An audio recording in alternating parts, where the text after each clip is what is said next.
The world's richest man, Elon Musk, has been a regular visitor to Trump's Florida home since election night, sitting in on big decisions as the president-elect builds his future administration. So, what do both men stand to gain from this new relationship?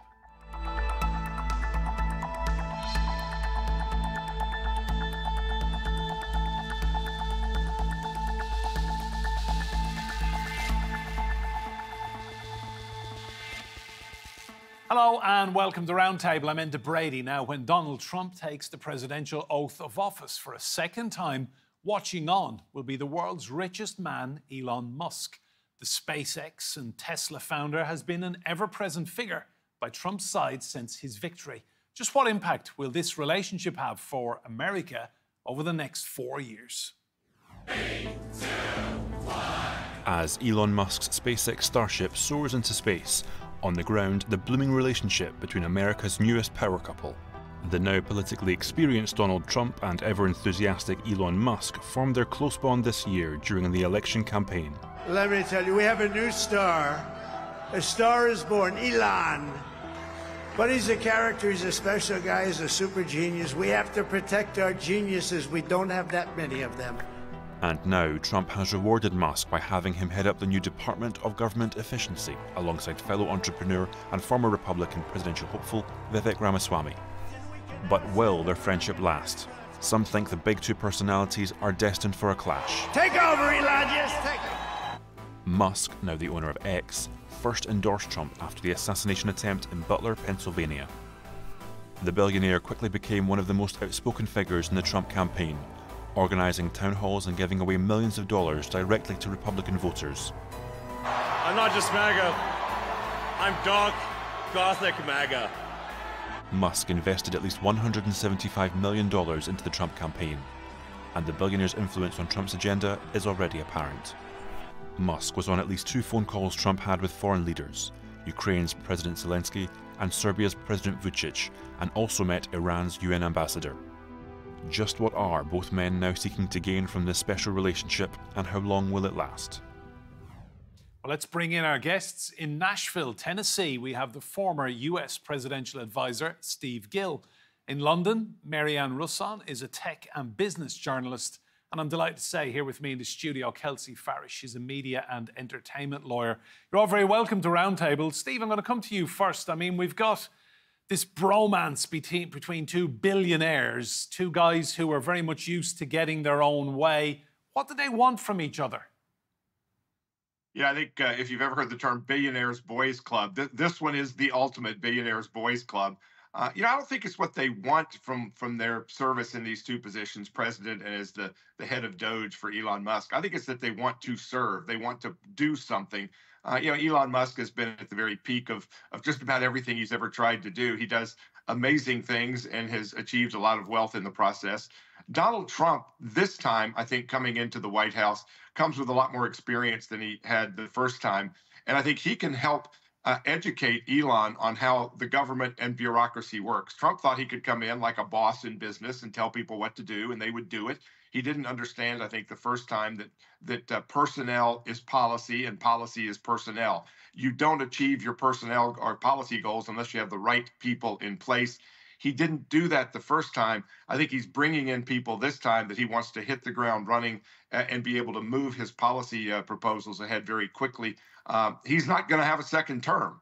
So he has a narrow window and a one term to get it done. And he's bringing in people like Elon Musk who offer different expertise, but we'll have to learn that the bureaucracy moves a lot slower than business when you're the boss. Steve, you've worked with US presidents, you've advised them. Correct me if I'm wrong, but there's never been anything like this before. Has there, an unelected business guy sitting in with the president-elect? Well, and I actually worked during a transition from first President Bush to Bill Clinton. I was on a one-year White House fellowship, so I actually served over a transition, which is rare because you don't usually see the people who were there on January 20th still be there in the offices on January 21st. So again, I think they're both, and all the people that Trump is bringing in are going to have to understand that you are literally moving a giant aircraft carrier. It doesn't turn on a dime. You're going to have to adjust to the slowness of the bureaucracy. bureaucracy. I think that's going to be a challenge for Elon Musk and many of the other business people that he's bringing in. But you can accomplish a lot. Certainly, the guidepost is always the first 100 days. Again, the first 100 days, most of your people don't even have their security clearance done at that point. So it's going to take a while to actually see progress. But with executive orders, I think you're going to see President Trump move very quickly. And you're already seeing Elon Musk and the Doge group focus on the huge waste, the huge abuse of our tax dollars that they can deal with, both with executive order and with scrutiny. Keep in mind that we're now spending about $800 billion a year just on interest on our debt. This is perhaps the most crucial thing they have to deal with, is to get our budget in balance, because what we're spending on our interest on debt is about to bypass the most important things we have to spend. They expect that by next year we'll be spending $1 trillion on interest. And to put that in perspective, because in Washington, $1 billion here, $1 billion there doesn't add up very quickly. $1 trillion, if we had started a business the day Jesus was born and lost $1 million a day from that day till today, we still wouldn't be $1 trillion in debt. And the U.S. is $37 trillion in debt today. Kelsey, these figures are absolutely extraordinary. I mean, I'm starting to understand now why Trump wants someone with Musk's business brain to cut waste and expenditure that's not needed. Is that what Trump wants from Musk, a business brain, super sharp guy? I think that's right. Now, it's important for, I think, European and international viewers to understand that the United States is really big. It is comparable in a lot of ways to the European Union. The 50 states are not unlike member states here in Europe. And there are something like 330 million Americans. So when we hear these big numbers, yes, they sound scary and overwhelming, but the US is a big country on the one hand. And secondly, it does cost a lot of money to keep a country going. We need to have good infrastructure, healthcare, firefighters, defense, education, the list goes on. But to answer your question, absolutely. We might remember Elon Musk taking over Twitter, rebranding it as X, walking into the HQ, and basically changing things up and letting people leave if they wanted to leave, or indeed, if people were engaged in industrial action, strike action, terminating their employment. So Elon Musk, I think at the end of the day, he has an ultimate goal, which is to make money, to return for his investors, shareholders, et cetera. And Donald Trump, I think, too, he wants to progress on this idea that America is not unlike a business. Remember, he's a businessman first. Mary-Ann, talk to me about AI and the tech side of things. Musk is in an extraordinary position now where he has the ear of the future president. He's sitting in meetings. Should we be concerned that one tech billionaire has, on the face of it, got an extraordinary advantage? Yes, we absolutely should be concerned about that. The thing that tech experts are saying right now and analysts are saying, increasingly, is that there's just so much conflict of interest going on. And Elon Musk has such a lot of personal agenda and business agenda. He will be using all of that agenda to basically benefit himself.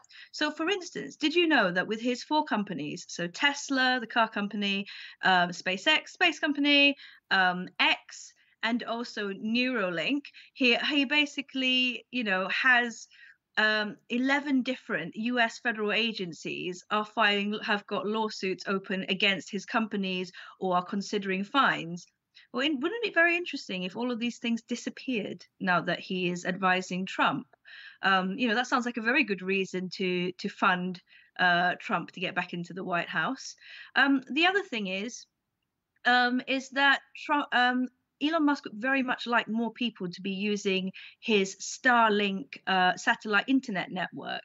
And so if he's got a hand in sort of choosing or providing influence on the Federal Communications Commission with the FCC, which is the communications regulator of the US, this means he could sway things very much towards himself. Previously, SpaceX was sort of left out of things like rural broadband subsidies, which they could have really used to sort of say to people, if you're in a rural area with no internet, please use the Starlink satellites to provide the internet. And basically, he was left out. So he wasn't shown preferential treatment under the current Democrat administration. So it's a very, very key reason for him to want to be as close to the new president as possible. Steve, is Donald Trump walking a really tight rope here when it comes to Musk? Because if, as Mary-Ann has said, some of these issues suddenly evaporate and disappear, the business community won't be very happy if Elon Musk is seen as getting a free pass. Well, it sort of depends. Again, keep in mind the expansion of internet to rural America was supposed to have been accomplished by the Biden administration. They allocated about $60 billion, put Kamala Harris in charge of it. Not one single outlet of expanding internet to rural America took place because they excluded the Starlink process that could have worked. That's what was being used in Western North Carolina, Eastern Tennessee, after we had the horrific floods after Hurricane Helene. He was the one providing the access that the U.S. government couldn't or wouldn't provide. So some of these cases against Elon Musk, I think, may very well disappear because it was part of the lawfare we were seeing lodged against Donald Trump by the Justice Department that are starting to slip away and disappear as well. You know, I think that when you look at Musk and Trump's relationship, I've told friends that it's kind of like these two giant sharks that are swimming in tandem. At one point, do they turn on each other instead of swimming in tandem? And I'm not sure whether they will always see eye to eye on the issues. But Musk's job is not to kind of feather his own nest or put money into his own pocket. It's to cut the waste and the fraud and the abuse. I work with a healthcare company here in the U.S. The Veterans Affairs Department is paying $14.50 for IV fluid that we sell to thousands of hospitals around the country for $3. There is so much waste and abuse that can be cut. That's not going to profit Elon Musk. It's not going to hurt his competitors. It is going to help American taxpayers. Kelsey, that's a great analogy. Two big sharks circling each other. I mean, sharks are sharks. At some point, there will be blood in the water. Then what happens? I think that's right. And, as you said, the shark analogy is a great one. But, when we're discussing things like cutting spending and, a healthcare company sells something for $14, well, one of the ways we can cut spending, it sounds counterintuitive, but it's by introducing regulation. So it's not that removal of regulation suddenly makes everything free and wonderful and accessible. It's that we have to get the balance right, because regulation, too much of it, can stifle growth. It can prevent, tech entrepreneurs from doing the things that they do best. But without regulation, you can also harm consumers. So with that point being made, I think the key focus here needs to be on the people that we're trying to protect. I think, both men, they've built this brand persona around themselves about being disruptors, whether it's disruptors in business or innovation. My real question is, well, what about the people who are going to be impacted by these decisions that are being made? And yeah, there are going to be maybe some penguins or some fish that are going to get caught up in that melee as well when the sharks go at it. So Kelsey, just give me your impression of what Musk thinks of regulation. Well, I think that we've seen with X, what used to be known as Twitter, he was really against this idea that regulators could come in and stifle freedom of expression or free speech. In fact, he was also upset when Donald Trump got kicked off the platform, what seems like a lifetime ago. So I think that Elon Musk has some very legitimate arguments about, for example, the regulations being put on Tesla vehicles. But again, the flip side of that is those regulations are meant to keep drivers and passengers and pedestrians and other road users safe. He would see it as it's stifling the expansion of his Tesla empire into broader automotive industry usage. So I think as a general, he's not a huge fan. Mary-Ann, talk to me about OpenAI. I've read that Musk is not a huge fan. So no, he isn't. He hasn't. So he was the one who funded OpenAI in 2015, but then he fell out massively with Sam Altman, the CEO, and they disagreed on the direction it was taking. Although a lot of that hasn't been exactly privy on what they disagreed about. So then he pulled out. He now has this long feud against OpenAI and Sam Altman, but in particular, he's very much against woke politics, anything to do with stifling stifling views of, of right-wing and conservative views. So he believes that Sam Altman has artificially programmed ChatGPT models so that they exclude the viewpoints of the conservatives, and that is unhealthy. And so he's tried to fix that with his own new startup, which is making its own rival chatbot called Grok. I did also want to bring up a point, though, that Kelsey made about focusing on the people, because I think that really, really is very important. Because if you look at it, and the fact that you said about the sharks circling each other, so Elon Musk and Trump have very different views on tax tariffs. Basically whether we should be tariffs on overseas products that come into the US. And so but Elon Musk is always a contradiction. So on one hand, he really doesn't want increased tariffs on Chinese products because he's afraid if that happens, then the Chinese will retaliate by putting on heavier taxes against Tesla car imports into China, and Tesla is China is one of Tesla's biggest markets. However, on the other hand, these tariffs, US economics think tanks are now saying these tariffs are horrendous for consumers. As Kelsey said, the citizens we're trying to protect. Steve, President-elect Trump has been making phone calls to various world leaders. We're told that on at least 2 of these calls, Elon Musk has sat in. So how does that look? How does that come across when a world leader is talking to the next president of the United States? And oh, by the way, we've got Elon in the room here with us as well. Say hello. Well, I think that Elon is clearly one of the top advisors to President Trump. By the way, I worked for the U.S. Trade Representative again over 2 administrations. I was head of intergovernmental affairs for the U.S. Trade Representative. And keep in mind that Trump is a negotiator. He is not seeking to impose tariffs. He's seeking to balance the tariffs. We pay high tariffs for our goods to get into foreign countries. In many cases, they have their goods coming here at 0 tariffs. The threat that he's going to impose these restrictions and taxes on foreign goods should be enough for them to open their markets and give American producers the opportunity to produce and sell more abroad rather than simply be subject to whatever tariffs they want to impose to keep our products out of their markets, while at the same time having open and easy access to ours and the ability to buy property and buy companies in the U.S. There are severe restrictions on Americans, for example, owning or having a controlling interest in companies in China. Those same restrictions don't apply to them other than maybe in the defense industry. I think that when you look at Trump and the world leaders, they're calling him, because what we're seeing in the Biden administration has not only been a disaster of domestic policy, but foreign policy as well. And again, the news that we're seeing, this week of Russia and Ukraine ramping things up, Joe Biden authorizing the use of missiles that could very well push us into World War III. World leaders are desperate to be talking to Trump and turning the page to a new administration. And I think Elon Musk is somebody that, from an economic standpoint, from a business standpoint, is looked at as somebody that will be a good ally for Donald Trump, both in domestic policy, international economic policy, probably not so much in the foreign policy arena. Kelsey, tell me, if this is successful and this relationship lasts and they don't fall out, what does success look like for the average American if Musk manages to deliver all of the cost savings and suddenly he's this super smart brain working in tandem with the Trump administration? What does success look like? Well, I think the mention of Starlink and access to internet for rural communities is a really important one.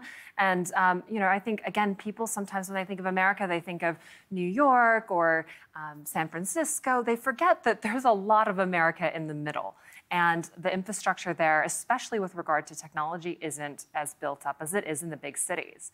But the other point that Mary-Ann was making was about, tariffs and everyday items, whether that's food or steel or DIY stuff that you get from your local hardware store. I think, again, what Americans are most concerned about is how it's going to impact their day-to-day life. They may not be so interested to know that with regard to foreign policy, Elon Musk is debating issues of, what's going on in Russia behind closed doors with national security advisors. Maybe they're more focused on what they're seeing in terms of their grocery store bill or the cars that they're able to afford or the price of petrol. So I think that success for Americans is going to be how it impacts them on a very personal level and how it impacts their family and their friends. So basically, they're not interested in foreign policy. If this guy delivers better internet and Americans have more dollars in their pocket at the end of the month, that's a win. I think that's right. I would also say, though, that just because the vast majority of voters don't care about something doesn't mean it's not important. I would say that things like food and drug the regulation that we see from the FDA, or very boring laws on, securities and share prices and things of that nature, most Americans, most people don't really care about that. But they're so important to keep people safe. Again, that's why we have policymakers. That's why we have regulators. That's why we have lawyers. We're the ones who read through the fine print. Again, not because it's super exciting, but because it helps keep people safe. Thanks, Kelsey. Mary-Ann, one topic that's popped up a couple of times in this roundtable, rural internet in the United States. I think a lot of people will perhaps be surprised to hear that it's not as good as it should be. Has Musk got the power to make that better? If you look at where we're going with this, having a network of tiny shoebox-sized satellites dotted in low Earth orbit all around the world, it is believed to be this will be the global internet answer that Facebook and Google were trying to achieve in the last 10 years, but largely haven't been able to.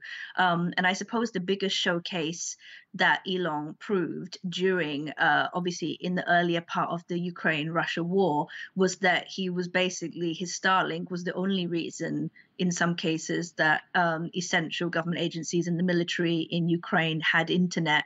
And so for that, he probably is to be lauded. Steve, just talk to me about Musk's ambitions to go into space, to Mars. The guy seems to have never-ending ambition. How can Trump help him achieve what he wants to achieve?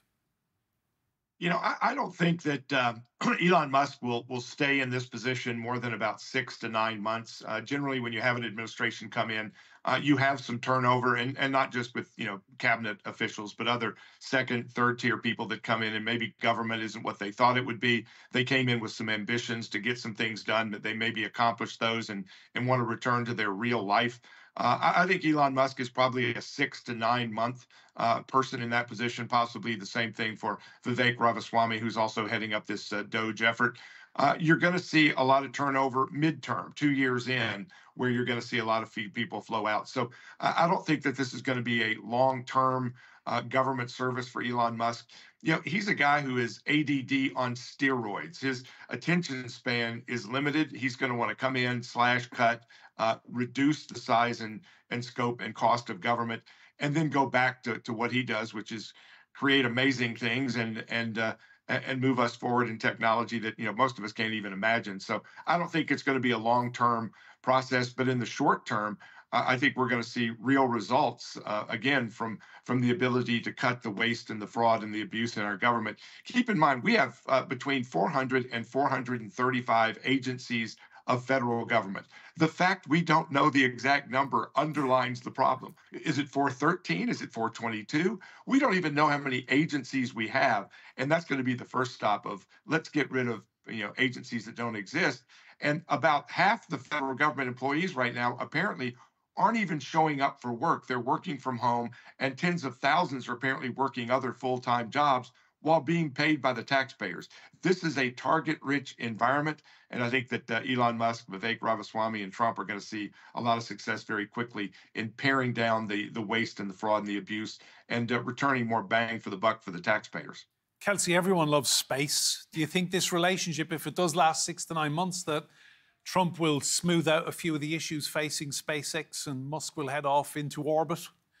I'm not so sure about that, but I would say that there's probably a lot that these guys can get done in 6 to 9 months. That sounds like not so much time, but actually you can lay some important groundwork. And if you load up your agencies with people who are aligned with you and your ambitions, then it'll make the future 4 years a lot better.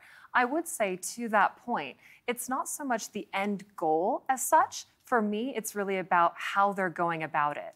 If we want to reduce spending and get rid of, say, people who are not fully committed to their job or maybe working part-time with other things, that's fine. But do it in an accountable way and a transparent way, and do it in a way that seems legit in terms of the context of democracy. And my concern is that when you have two individuals who, to be quite honest, started out just focusing on profit and what they could do for their own businesses and how they can get ahead and be cutthroat, when you put them on a stage and you say, oh, but now they're all about the people, now they're all about protecting everyday, life for Americans, I'm not so sure if that matches up perfectly. I think that these people have done well because they've had to be brutal, and maybe that's not always been in super transparent, super accountable ways because they haven't had to be as private businessmen. Mary-Ann, final question to you, just briefly. Steve says 6 to 9 months. Do you give it even that long? I mean, I'm surprised to hear Steve to say that. I'm not sure that I could put a number on it. He could be doing this for years. I mean, there's everything for Elon Musk to gain here.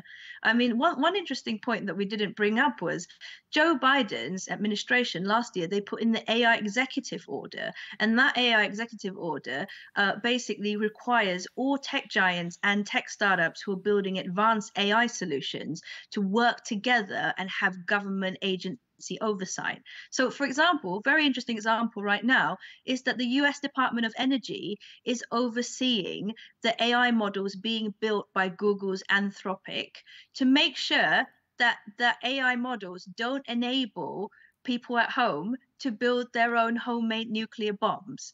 And so basically, Elon Musk hates censorship. He would like to remove that barrier and any of that oversight. I mean, I can't really see the relationship ending in 9 months. I think he's going to milk it. He spent a lot of money putting Trump back into the White House. Why not stay on for the whole 4 years? Mary-Ann, the clock has beaten us. Steve in Nashville, Tennessee, thank you so much. And Kelsey here in the studio with me, thank you as well. Remember, we can see more discussion and debate on our YouTube channel. Just search for Roundtable TRT World. But for now, from me, Enda Brady, and all of the team here, goodbye and thank you for watching.